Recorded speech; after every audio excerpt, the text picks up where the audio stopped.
Nous allons aborder dans cette vidéo la première partie pour modéliser un projet immobilier sous SketchUp 2020.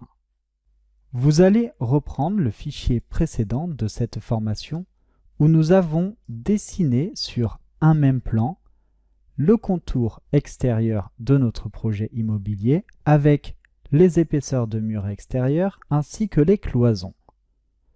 Nous allons ensuite faire un fichier enregistré sous et nous appellerons ce nouveau document projet immobilier, modélisation projet immobilier. Et on clique sur enregistrer. Nous allons maintenant apporter du volume à notre dessin 2D. Et on va voir comment donc on va apporter les hauteurs concernant les murs et comment on va ensuite créer toutes les ouvertures pour y intégrer des portes, des fenêtres, des baies vitrées. Nous allons donc zoomer dans cette zone et on va utiliser la fonction pousser-tirer. Cette fonction, elle est assez simple pour son utilisation. Vous devez sélectionner un contour fermé, notamment là, le contour des murs extérieurs. Et ensuite, vous allez bouger avec votre souris pour apporter de la hauteur, du volume 3D. Concernant la distance, on va mettre une hauteur à 2,5 mètres. Et on appuie sur Entrée au clavier. Concernant la dalle, nous allons la dessiner à la fin de cette vidéo. Je vous en donnerai une astuce puisque là, si on sélectionne le contour, nous n'avons pas la possibilité de remplir l'intégralité de la dalle. Il aurait fallu créer la dalle avant même de créer les épaisseurs de murs et les cloisons. Maintenant, nous allons également apporter de la hauteur à ce mur-ci. Et là, au lieu d'entrer 2,5 au clavier, si vous allez sélectionner un point sur le mur auquel vous avez déjà ajouté de la hauteur, vous avez la possibilité de lui apporter une coïncidence. Vous allez également apporter de la hauteur à ces murs-ci, également avec la coïncidence. Ensuite, vous allez apporter en une seule fois de la hauteur à tous les murs de cloison intérieure de la partie où vous avez les chambres. Pourquoi je vous ai fait supprimer justement toutes les lignes que vous aviez entre ces éléments? Eh bien tout simplement parce que maintenant on peut apporter du volume en une seule fois. Et enfin, on va apporter de la hauteur également à cette zone. Là, nous avons maintenant créé du volume et apporté la hauteur à toutes les cloisons et tous les murs.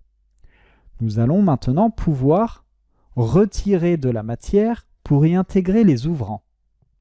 Pour ce faire, nous allons travailler sur l'intérieur de notre modèle. Nous allons donc commencer par la porte d'entrée. La porte d'entrée sera centrée ici et elle aura une distance d'une largeur de 1,50 m sur une hauteur de 2 mètres. 2,20 m, pardon. On va donc créer une ligne. On va sélectionner le point milieu. Ça nous permet de l'avoir. Et on va créer une ligne donc à la moitié de 1,50 m. Donc 0,75.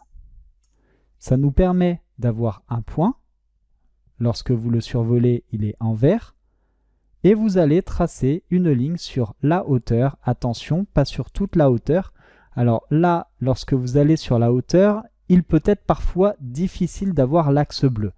Sinon, vous allez sur l'arête, vous ne cliquez pas et vous allez entrer 2,2 pour la hauteur au clavier. Ensuite, vous partez sur l'axe rouge. Sur l'axe rouge, vous allez mettre une longueur de 1,5. Entrée, et ensuite vous allez descendre sur l'axe bleu. Vous avez donc dessiné le contour pour le moment de la porte. On va voir ensuite comment vous allez pouvoir retirer ce contour directement sur l'épaisseur du mur. Mais avant toute chose, on va continuer à réaliser la même chose pour tous les ouvrants. On va partir de ce point-ci. Ici, on va intégrer une porte. On part d'ici. On va commencer la porte à 0,2. Entrée. Là, j'ai un point. Je pars sur la hauteur. Là, j'aurai une porte intérieure qui fera 2,20 m de hauteur également, donc 2,2, avec une largeur de 1 mètre pour l'ouverture de la porte. La porte pourra faire 90 cm, mais avec un contour de porte qui fera 5 cm de chaque côté. On prend donc une ouverture de 1, on descend. On a créé notre ouverture ici. Concernant cette zone qui sera une zone où il y aura des WC, logiquement, si vous prenez la dimension avec l'outimètre, d'ici à ici, vous avez une largeur de 1 mètre. On va donc ouvrir sur toute la largeur. On va donc se servir directement de ces lignes. On va partir d'ici à 2,2 mètres. À 2,2 mètres, on va avoir un point vert et on va venir comme ceci tracer une ligne. Et on pourra directement, à l'aide de la fonction pousser-tirer, retirer de la matière juste après. Et pour le moment, on trace tous les éléments. Nous aurons également une autre porte dans cette zone. Dans cette zone, on va donc créer une porte en face de celle-ci. On va donc partir de ce point à 0,2. Ensuite, je sélectionne le point, j'ai une porte avec une ouverture de 2,2 m sur la hauteur, 1 m sur la largeur, et puis on redescend sur l'axe bleu. Concernant la partie du garage, on aura deux portes de garage avec 2 mètres de largeur entre chacune. Ici, si on vérifie, on a une largeur intérieure qui fait 4,60 m. On va donc partir du bord à chaque fois. La hauteur de la porte de garage fera également 2,20 m, donc 2,2. Là, ensuite, donc là, attention, j'ai pris l'outil mesure, il me faut l'outil ligne. Donc 2,2. J'ai ici un point vert qui s'est généré. La largeur de la porte de garage fait 2 mètres et je redescends. Je vais faire exactement la même chose de l'autre côté. Alors, il se peut que l'objet ici vous gêne. Vous pouvez tout simplement le déplacer si vous le souhaitez. Avec l'outil déplacer, je vais la déplacer puis la mettre sur l'extérieur. Je sélectionne l'outil ligne à 2,2 mètres. J'ai un point vert, je pars sur l'axe rouge, 2 mètres, et je redescends. J'aurai donc dans ces deux zones mes deux ouvertures. Si vous souhaitez que vos ouvertures ne soient pas directement en coïncidence avec ce mur, vous avez la possibilité de les décaler. Ensuite, ici, nous aurons une porte pour accéder à l'extérieur. On va donc dessiner également le contour. On va démarrer à 0,2 m. Elle fera 2,2 m de hauteur concernant l'ouverture, 1 m de large, puis on descend sur l'arête. Maintenant, on va dessiner les baies vitrées. Alors les baies vitrées, on va en créer deux, une ici et une ici. Ce seront des baies de 3 mètres de long. Mais on ne va pas les démarrer vraiment sur le bord, on va laisser une distance de 20 cm. Donc on va la démarrer à 0,2. La baie vitrée, elle fera 2,2 m de haut et 3 mètres de long. On redescend.